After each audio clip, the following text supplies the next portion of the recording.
Sabe uma coisa que você não sabia que você precisava, mas você precisa? É saber 5 mitos sobre a sexualidade masculina. Eu vou desbancar 5 pequenas mentiras que nós contamos sobre homens e sexo. E vai ter um pouquinho de eco porque eu tô reformando meu quarto, por isso que também tá tudo vazio. Não, eu não fui sequestrada, não estou fazendo um vídeo pedindo ajuda. E é direto e reto, tá bom? Não vou ficar fazendo graça, não. Eu tô sem tempo, irmão. O primeiro mito é que você, homem, vendo esse vídeo, dura pouco na hora H. Não, você provavelmente só tá assistindo muito vídeo monográfico de 35 minutos. O tempo médio pra você explorar ali as cavernas do prazer é de 3 a 13 minutos. Repito, 3 a 13. Esse vídeo aqui talvez dure mais do que 13 minutos, mais do que você. E mais, quando perguntaram para mulheres o que elas acham ali que é um período satisfatório, elas responderam isso daqui, ó. De 3 a 7 tá legal, dá pra curtir, interessante. De 7 a 13 tá top, é o que eu quero. Agora, passou disso, começou a se aproximar ali de 10 a 30 minutos, já é uma eternidade, já tá longo demais. Vamos acelerar aí o processo? Ela tem que lavar a roupa. Só que aí que tá, tem um segredinho nisso. Eu já falei aqui no canal, no vídeo da Sherlock Holmes, que nós mulheres demoramos em média 20 minutos pra deixar tudo pronto lá embaixo pra receber visita. Nós não temos esse lance que o homem tem de, eu gostei disso daqui que eu vi. Então, qual é o segredo? A pré-eliminatória. Se você trabalha ali as pré-eliminações com a mulher e depois você se esforça, sabe? Quando já tá tudo bem legalzão, assim, você se esforça, ela também chegará rápido no local de objetivo. Em média, 14 minutos. Um pouquinho depois de você. Se a gente organizar direitinho, dá pra ser ao mesmo tempo. Importantíssimo isso, gente, porque quem viu muito vídeo monográfico sabe que parece que pra mulher nunca termina, parece que pro homem também é eterno, ele poderia ali, ficar brincando de britadeiro o resto da vida, e onde tá o homem e a mulher normal nisso? Aí se o cara às vezes faz rápido demais, ele fica com peso na consciência. Se a mina chega rápido demais, ela fica pensando, será que eu tenho algum problema? Será que eu não tô curtindo? Teremos barulhos também do Sr. Gabrito fazendo o resto da obra em casa, tá bom? Quando na verdade a pimbada mesmo é lance aí com pré-eliminatórios de uns 30 minutos. Não, Gabrita, mas você não tá entendendo, eu tenho certeza que eu sou precoce. Por definição, você é precoce mesmo quando você tem uma ejeção, entendo a palavra aqui que eu não posso usar, antecipada. Então, às vezes, antes de você colocar o parafuso na bucha, você já, entendeu? Já ejeção antecipada. Ou tem também um lance aí de você não conseguir segurar a ejeção até 10 sarradas. Eu pesquisei, tem mais ou menos esse consenso, de 1 ou 2 minutos ou 10 sarradas. Se o molecão não tá aguentando a brincadeira nesses quesitos, então talvez realmente você esteja com ejeção precoce. Isso daí é totalmente natural quando você é muito jovem e não tá habituado ao estímulo, ou quando você passa muito tempo sem atirar com a AK-47. Vamos normalizar a ejeção antecipada com contexto, tá bom? Esse próximo mito eu vou admitir pra vocês que eu acreditava, eu era leiga sobre isso, que é bater muita laje te deixa com o gigante eternamente adormecido. Não, ele não vai acordar. Deu um trabalhão pesquisar isso, viu? Porque é muito difícil separar quando a gente tá falando da questão de bater laje sendo um homem. É difícil tirar isso de assistir conteúdos adultos ou não. É uma coisa que ela tá cada vez mais entrelaçada. Então, você às vezes acha um estudo que fala que sim, tem impacto, mas que não tem impacto pelo ato, e sim pelo abuso do uso da monografia. Conseguiu entender mais ou menos? Pode parecer que não muda nada, mas pro estudo muda toda a correlação, porque ou é a monografia que deixa os caras meia bomba, ou de fato é o uso exagerado da peça. Então, se o cara ele vai usar a peça sem estar viciado em monografia, talvez isso não tenha um efeito negativo. Agora, se ele vai consumir muita monografia e bater laje, aí é over pro Betinha. Agora, o estudo mais bonitão que eu encontrei sobre isso diz o seguinte: a frequência de bateção de laje tem uma correlação muito baixa com a DE. que é a disfunção erétil, tá? É o gigante que não acorda, que acorda e volta a dormir. Assim como, acredite se quiser, a própria monografia. Olha só, eu falei que eu fiquei chocada, porque eu tinha certeza que pelo menos um dos dois tinha correlação direta. Não tem. Mas calma lá, porque tem uma pegadinha aqui. Que possivelmente explica que alguns estudos mostram uma correlação positiva entre assistir monografia, bater a laje e aí ficar com a disfunção é que homens que têm esse uso exagerado da monografia, eles têm uma tendência a serem deprimidos, ansiosos ou terem uma baixa autoestima. E aí, essas coisas sim têm uma correlação direta com a disfunção erétil, que é ansiedade e depressão. Então, não é que o uso da monografia necessariamente ou a bateção de laje que te deixa com o gigante semi-adormecido. É que você é uma pessoa ansiosa, deprimida, com autoestima toda zoada. Isso faz com que você procure monografia. O estímulo da monografia faz com que você fique batendo muita laje e aí você acaba criando a chamada disfunção erétil psicogênica. Não tem nada de errado com a peça tá funcionando, mas tem algo de errado aqui. É como se a sua cabeça não conseguisse se ligar efetivamente com a peça, porque ela tá um pouco zoada. Em resumo, é o estado psicológico e afetivo dos homens que são viciados em monografia e que, portanto, estão sempre se estimulando assistindo esse tipo de conteúdo que faz com que a disfunção erétil apareça e não o que você tá fazendo. Então não, bater muita laje não torna o meninão preguiçoso, é mais fácil que você tenha motivos psicológicos secundários que te levem a fazer essas duas coisas e que esses motivos, se você não tratá-los, eles vão fazer a sua peça se encolher, se retirar da conversa. Vamos falar agora sobre o terceiro mito, então, que é: existem homens lá fora, Gabrita, que eles pimbam muito. Na verdade, eu tô achando que todo mundo pimba mais do que eu. É homem, é mulher, eu tô na seca, não sobrou nada para o Betinha.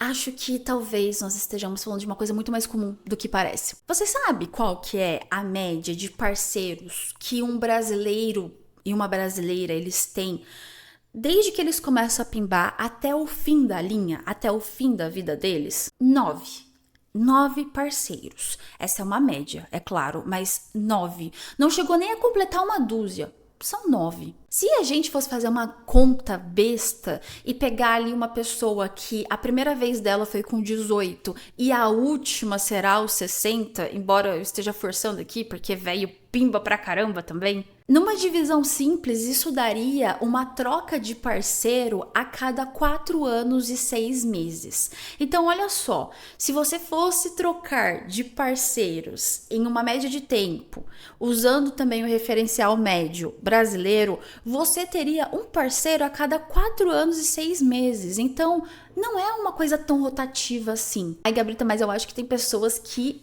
fazem uma grande parte dessa média, hein? Eu acho que, assim, tem uma galera que não faz quase nunca e tem gente que faz pra caramba, que troca a rodo de namorado. Vou deixar essa tabela tampando o meu lindo rosto. Calma, não se desespere, daqui a pouco eu volto. Mas é porque eu quero que você olhe bonitinho a quantidade de vezes que homens e mulheres, aí tem um recorte de tempo de 18 a 75 anos, a quantidade de vezes que eles pimbam durante o mês, tá bom? Isso daí é o mês, meus queridos. Esse recorte de relacionamento, tá bom? Então, não tá especificando se são solteiros, se são casados, se é amizade colorida. Isso daí é uma coisa mais geral, mais ampla e também mundial. Qual é a idade? 25 a 34 anos. Pois é, eu falei pra vocês que a vida do homem começa depois dos 25, não falei? Falei pra vocês acalmarem antes dos 25, porque vai ficar um pouco mais seco do que o normal? Pois é. Agora tome a frequência sexual de casais. Então agora a gente tá analisando a galera que tem relacionamento. E o pico é alcançado pela mulher jovem de 18 a 24 anos que consegue pimbar 10 vezes no mês. O que faz total sentido, tá? Sendo uma mulher, porque a gente tá ali no pico da nossa fertilidade. Meu Deus do céu, só mulheres sabem como é o período fértil de cada mês nessa idade. É complicado. Homens ficam numa média ali de 8 a 6 vezes, o que começa a decair quando eles alcançam a faixa dos 45 a 54 anos. O que eu quero dizer pra você então, Beta, vendo esse vídeo? Você tem certeza que você tá na seca? Você tem certeza que você tá em uma seca anormal? Porque me parece que todos nós estamos um pouquinho abaixo do que nós gostaríamos na questão das pimbadas. Se você for ver, até o pico que as mulheres alcançam quando elas estão no relacionamento e quando elas são jovens é 10 vezes por mês. Isso, a grosso modo, dá 2 vezes por semana, com uma semana ali em que talvez ela deu uma pimbada a mais. Somos uma sociedade hipersexualizada, semi-pornificada e, consequentemente, nós criamos muita expectativa sobre o sexo. Só que a gente está, ao mesmo tempo, passando por uma grande crise afetiva. Então, nós estamos tendo dificuldade em nos relacionarmos, em confiarmos no outro. Vocês conseguem ver que essas duas coisas não batem? A expectativa que a gente tem em relação ao sexo, porque ele tá em todo lugar, não bate com a falta de conexão que nós, enquanto humanos, estamos vivendo, pelo menos nas últimas 3, 4 décadas. Então calma lá, pimpolho, porque às vezes você tá pimbando exatamente na frequência que você deveria estar pimbando. Recomendo que você veja meu vídeo sobre a linha do tempo masculina e como as coisas tendem a melhorar depois dos 25, aproximadamente lá pelos 30 anos. O nosso penúltimo mito eu quero desbancar há algum tempo, eu já comentei isso em live. Aliás, se você quiser ter acesso às lives malucas que eu já fiz, assine aqui a área de membros, venha conhecer o membro da Gabrita, venha, é muito delicioso, é muito gostoso. E falando em dentro, é justamente a cultura do é dentro. Eu entendo plenamente o humor que cerca essa questão, eu entendo que o desejo masculino ele pode ser muito prático às vezes, e realmente é dentro, só que alguns caras gostam de usar essa cultura do é dentro pra fazer outros caras se sentirem frouxos. E a libido masculina, embora seja mais simples do que a feminina em vários quesitos, ela não é uma soma sempre exata e fácil de fazer. Às vezes você vai desanimar o bonecão, às vezes o gigante vai acordar e voltar a dormir bem rápido. A gente acabou de falar sobre isso e eu queria aqui que você entendesse que ele é quase que uma extensão sua que nem sempre tá sobre o controle do seu desejo. É quase como se fosse uma mini versão sua que ele também sente as coisas. O molecão sente as coisas, amigo. A vontade de furar a parede com a sua furadeira super potente, né? Eu tô vendo que essa furadeira é potente. Ela nasce aqui, ó. Então, se aqui estiver muito zoado, não vai rolar. A broca vai quebrar. Nossa, espero que não. Essa metáfora foi meio assustadora. Nem vou me prolongar muito, tá? Eu pedi pro chat, meu grande amigo, fazer uma tabelinha bem didática pra vocês de todas as coisas que podem impedir a peça de funcionar, que podem impedir o desejo de se concretizar. Então vocês conseguem ver aí, ó, que desde o estresse até a sua alimentação ser um completo caos podem gerar uma certa incompatibilidade entre o que você quer fazer e entre o que a sua versão júnior quer deixar você fazer. Então entendam aqui, rapazes, não tem problema vocês não estarem bem um dia e, portanto, não desejarem fazer o negócio. Não tem problema se você demora um tempão para conseguir isso que você tanto quer e na hora H não dá certo, porque vocês precisam garantir que o desejo nasceu de uma forma saudável aqui, que você acredita que você merece, que você acredita que você é bom o suficiente. E eu não tô mandando um papo de mami aqui, ai, você é um bebezinho lindo, mamãe tem orgulho. Eu só acho que se você chega até a hora H com uma menina, mas a sua cabeça tá gritando pra você, ela é muito bonita, ela é muito cheirosa, ela é demais pra você. Você é um lixo, você não tem prática, você não sabe fazer. Na verdade, ela tá aqui só porque o ex não chamou ela hoje. Sabe, cara, eu acho que você devia aproveitar mesmo, porque nenhuma mina vai dar chance pra você depois disso. Você acha que o moleque lá embaixo vai ficar contente com isso? Você acha que ele vai funcionar normalmente? Não, né? Então, não se force a ser um grande dentro se isso daqui não estiver saudável e funcionando bem. E o nosso último mito, esse é muito importante. Aqui talvez eu vá falar igual uma irmã mais velha e muito impaciente. É o mito de que o menino tá de boas, só sendo lavadinho. O menino é emancipado, independente, autônomo. Ele tem até MEI, ele tem até RG. Eu só lavo e tá novo, sabe? Não preciso ficar de firula. Se eu enfeitar muito é porque eu tô querendo usar da forma errada. Você acha, menino? Não. Rapazes, está na hora de vocês lavarem a baguete direito. Eu falo isso como uma mulher que já leu muitas confissões nesse canal. Eu falo isso como uma mulher que acabou de abrir um questionário, inclusive, e eu já vou adiantar que o questionário do que mulheres separam em homens tem um fator gigantesco. Elas citaram, eu já sabia que elas citariam, que é a higiene. Você não pode acreditar do fundo do seu coração que só lavar ali, nesse calor que faz aqui no Brasil, nesse suor que você acumula sendo um CLT que anda pra caramba, você não pode acreditar que só dar uma lavadinha com medo vai resolver a sua higiene íntima. O que mais tem aí fora, inclusive, é homem que adora ficar fazendo shaming em mulher e falando daquele cheiro de bacalhau. Ai, porque elas querem tanto, elas exigem tanto pra chegar lá e ter aquele negócio com cheiro de bacalhau nojento. Amigo, você é uma fábrica de queijo. Você está competindo com o polenguinho. Ô, gente, queijo coalho nas calças, sendo um adulto, até sendo uma criança já é preocupante, sendo um adulto, rapazes, olhar o seu pão com cuidado, lavar bem o seu pão, sabe? Pegar ali na peça com vontade. Você pega nessa peça com vontade várias vezes, vendo coisas suspeitas. Na hora de lavar, você fica com medo, bonitão? Tem que lavar direito a piroca. E não só lavar, mas eu quero que você passe a observar se tá tudo bem lá embaixo. Tem uma verruga estranha lá embaixo, que não deveria estar lá embaixo? Tem um pelão encravado? É uma área que tem pelo, os arredores da peça.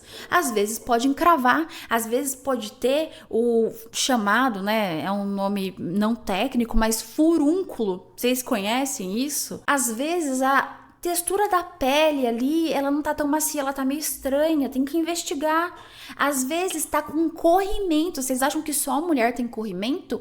Quando vocês verem um negócio, uma gosma estranha saindo de onde não deveria sair, isso é um sinal de alerta. O cachecol de vocês. Vocês conseguem entender o que eu tô falando do cachecol ali? Que alguns caras têm, alguns caras não têm. Esse cachecol, ele tá apertando demais sua peça? Sim, gente, porque a Fifi, mouse, ela às vezes vai atrapalhar a sua higiene, ela às vezes não foi ali resolvida na infância da maneira certa, às vezes ela realmente aperta e o cara tem que ir no pronto-socorro pra resolver. Isso daí é caso clínico real, é emergência médica real. Então, por favor, não fiquem com medo de olhar lá pra baixo. Vocês não são iagues por isso, tá? É uma grande ofensa aos iagues, inclusive, porque eu aposto que eles olham bastante pra deles. E até tentem ser mais atentos. Nossa, tentem ser mais atentos. Mas tentem ser mais atentos a sinais de doenças comuns que homens ignoram. Então, por exemplo, se eu pedir rapidão pra você que tá vendo esse vídeo, me falar 3 sintomas masculinos de infecção urinária. Você saberia me dizer assim? Mas tem que falar com certeza. Eu não quero achismo. É tipo uma prova oral. Lá é ele. Eu recomendaria até mesmo, e isso eu recomendo para as garotas também, tá, garotas? A mesma coisa que para vocês, não fiquem com medo da Laricinha. Eu recomendaria que vocês tivessem um espelho. Ai, meu Deus, Gabriela, não dá, eu não vou fazer isso. É uma questão de saúde, não é de budaria, é de saúde. Um espelhinho, olha, vê se tá tudo bem. Se você tá num relacionamento e você tem intimidade, você pode usar a pessoa de espelho. Então, né, desbeiça o negócio, tira o cachecol da peça e fala, tá tudo certo aqui? Pode falar, tá tudo certo. Eu tô sentindo um negócio estranho, eu não sei, tá tudo certo, tá bonito? Bonita aí já forçou, vai que ela olha e fala, amor, eu não posso mentir pra você, bonito não tá não. Rapazes e garotas, porque agora eu tenho um pouquinho mais de 4 inscritas, hein? Isso daí é pra vocês que falam que eu não tenho inscritas. Espero que eu tenha ajudado vocês a desbancar alguns mitos. Eu acredito muito no poder da sinceridade, da informação didática e, sobretudo, de se conhecer, seja psicologicamente, seja anatomicamente. Então, espero que eu tenha ajudado vocês. Se eu não tiver, foda-se também. Ninguém mandou você vir aqui nesse canal. E um feliz ano novo pra todos. Um beijo, até o próximo vídeo.